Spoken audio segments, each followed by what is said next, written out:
오늘도 크립토마토 채널을 찾아주신 여러분들께 감사의 말씀을 전하면서 나온 정보들을 한 번씩 보도록 하겠습니다.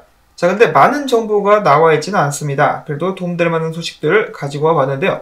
자, 이번 주에 드디어 지난 7월 CPI, 인플레이션 지수가 발표가 되게 됩니다. 다행히도 저번 달에 국제 유가가 하락을 했죠. 그 덕분에 인플레이션 지수가 좀 떨어지지 않겠느냐라는 예측들이 나오고 있다라고 합니다. 정말로 인플레이션율이 낮아지게 된다면 이 금리 인상에 대한 우려가 줄어들게 되면서 이제 자산 시장들이 좀 반등하지 않겠느냐라는 기대를 가져볼 수가 있겠는데, 그럼에도 불구하고 연준의 총재들, 예를 들어서 샌프란시스코 연준 총재 같은 경우도 계속해서 매파적인 발언을 했었고, 다른 이사들도 마찬가지였었습니다. 그리고 물가가 발표되는 당일 시카고 그리고 미니애폴리스 연준 총재들이 잇따라서 연설을 하게 될 예정이라고 하네요. 자, 이런 상황 속에서 연준의 바우먼 이사 역시 다가오는 9월달 0.75% 금리 인상을 고려해야 된다고 하면서 지속적으로 매파적인 입장을 이어갔었다라고 합니다.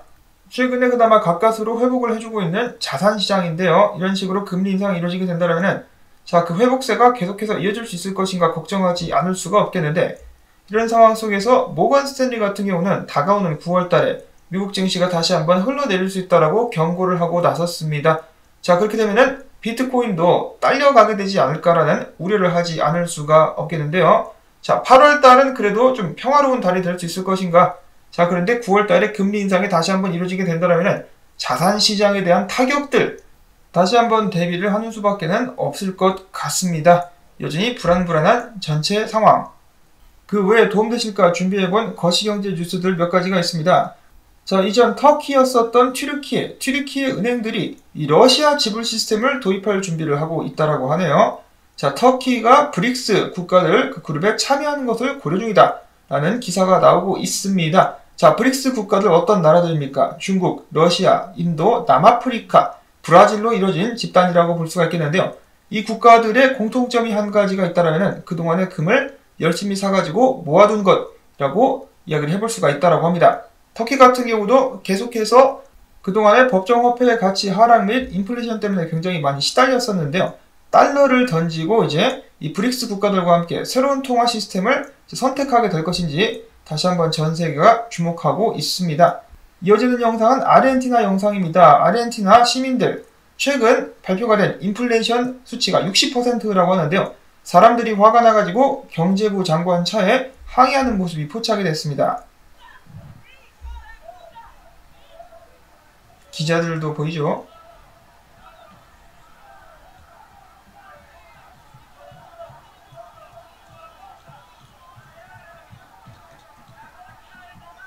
자, 이들에게 고통받는 시민들은 개돼지일 뿐.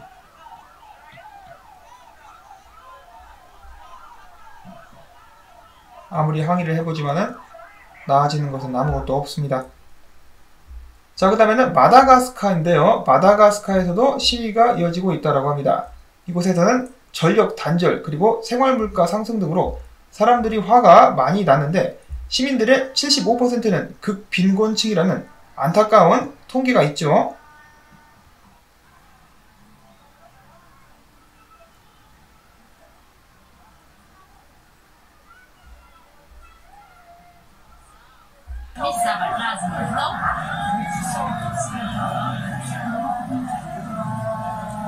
어딜 가나 시민들만 고통받고 있는 안타까운 전세계 곳곳의 상황입니다. 아무리 생각을 해봐도 결국은 모든 것이 리셋되면서 새로운 시스템이 등장하게 되지 않을까라는 생각을 해보게 되는데요.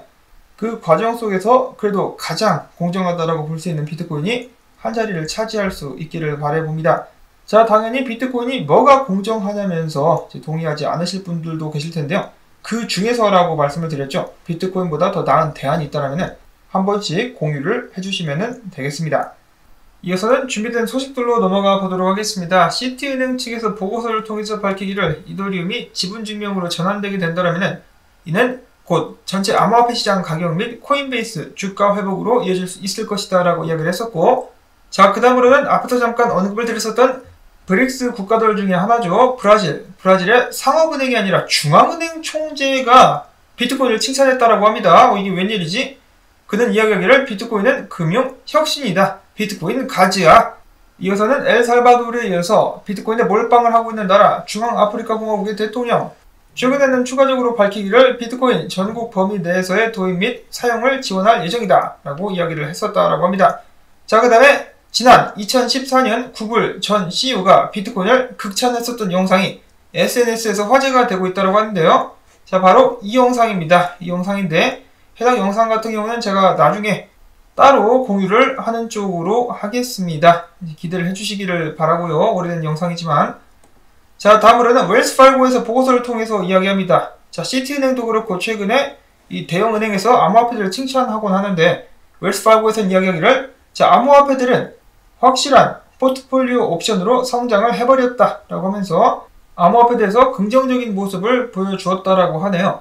자, 근데 이 대형은행들이 어째서 갑자기 이렇게 하락장에도 불구하고 암호화폐들을 칭찬하고 있을까? 사람들을 속이기 위해서일까? 아니면은 이 달러의 쇠퇴와 관련된 어떠한 전망을 가지고 있기 때문일까? 여러분들께서는 어떻게 생각을 하십니까? 자, 다음으로는 비트코인 분석으로 넘어가 보도록 하겠습니다. 최근 비트코인 하락형 채널을 마치 상승 돌파라도 하려는 듯이 고개를 약간 들이민 모습이 보여지고 있었는데요. 그럼에도 불구하고 지금 주말이라서 그런 것인지 모르겠는데 거래량이 많지는 않은 상황입니다. 아마도 역시 주말이기 때문이 아닌가 라고 다시 생각을 해보는데요. 자, 그런데 주봉 마감 전에 아무래도 좀 움직임이 있을 것 같다. 아마도 추세 하단까지 떨어졌다가 반등하지 않겠느냐. 근데 만약에 이 추세 확인을 하러 갔다가 반등하지 못하고 추세가 무너지면서 주봉 마감을 22,500달러 아래에서 해버리게 된다면 2만 달러까지 떨어지게 되는 수가 있다라고 이야기를 하기도 했었습니다. 이어서 렉트 캐피탈 분석가도 비슷한 의견을 공유를 해주었는데요. 비트코인 지금 현재 주봉 기준 202평 지지 확인 테스트가 다시 한번 이루어지고 있는데 일단은 지켜나가고 있지만 그 가운데서도 매도 볼륨이 매수 볼륨보다 월등히 높다. 테스트가 성공적으로 이루어지더라도 매수 볼륨이 높아야만 지속적인 반등을 기대할 수 있겠다라고 이야기를 했었습니다. 자, 이 매수 세력 어디 있습니까? 비트코인 좀 사봐. 자, 다음으로는 희망회로. 돌아라 돌아 희망회로. 돌고 도는 인생 희망회로도 오늘도 돌아간다. 이런 식으로다가 포물선 상승이 이루어지지 않겠느냐. 인생 뭐 별거 있나. 희망회로 돌리면서 한평생 살아가는 거지. 라고 하면서 희망회로 오늘도 떼굴떼굴 굴러가고 있었습니다. 자, 이제 이번 주에 인플레이션율 발표가 나오게 되고 미국 증시가 어떻게 움직이느냐에 따라 가지고 비트코인 역시 같이 함께 하게 될 것이다 라고 예측을 해보면서 다음 소식인데 넘어가기 전에 짤 몇 가지 보도록 하겠습니다. 홍콩에 있는 2층짜리 비트코인 버스라고 합니다. 자, 비트코인 타고 가자. 그리고 본인 스스로의 은행이 되기를 바란다라는 문구가 인상 깊은데요. 지금도 부디 해당 버스가 운행 중이기를 바랍니다. 비트코인 버스를 타고 어디로 갈까? 어디로 갈까요? 엘살바도르 한번 가보는 것은 어떨까? 굉장히 아름답습니다. 비트코인과 함께 관광업이 크게 성장하고 있다는 엘살바도르. 그들의 비트코인 성투를 기원합니다. 이어서는 기타 소식들로 넘어가 보도록 하겠는데요. 최근에 비트코인에 이어서 이더리움 상승 후에 다른 코인들이 열심히 올라가지고 있는데 그 중에 주목해볼 만한 차트가 BNB 차트다. 사토시 차트상 최고점을 최근에 넘었다라고 말씀을 드렸었는데 열심히 잘 상승을 하고 있습니다. 지금 보시는 차트는 사토시 차트인데요. 일단 이 기술적인 관점에서 앞으로 한참 더 올라갈 수 있다고 하니까 비트코인보다 더 나은 성적을 낼 수 있을 것 같습니다. 다음은 이더리움인데 최근에 베리시 다이버전스 그리고 세력들이 롱 포지션을 줄인다라고 해가지고 약간 좀 불안불안한 기운이 감돌았었는데 지금 저항 바로 아래에서 와리가리를 때리고 있습니다. 저항을 뚫고 2,500달러까지 상승할 수 있을 것인가.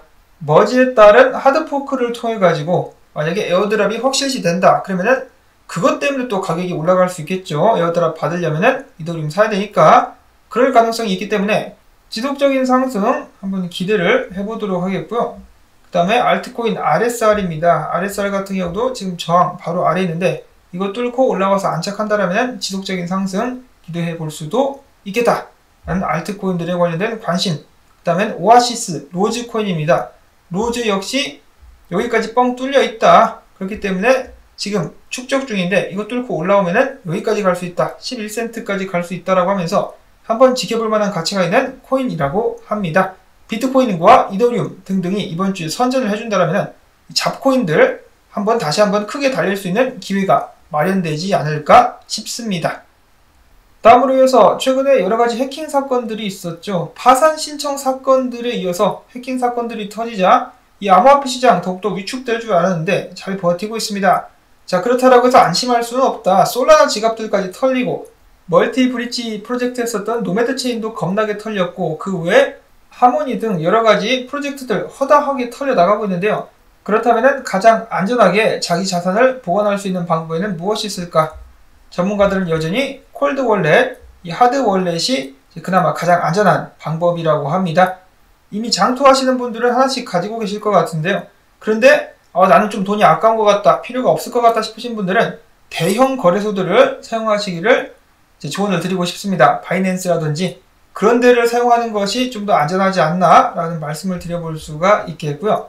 그 다음에 마지막으로는 암호화폐에 대한 직접적인 소식은 아닙니다만 일론 머스크가 트위터 CEO에게 니네들 그 트위터 계정 중에 봇 계정들이 많지 않냐라면서 정식으로 이 논쟁 맞다이를 신청했다라고 합니다. 자, 과연 트위터 CEO가 받아들일 것인가?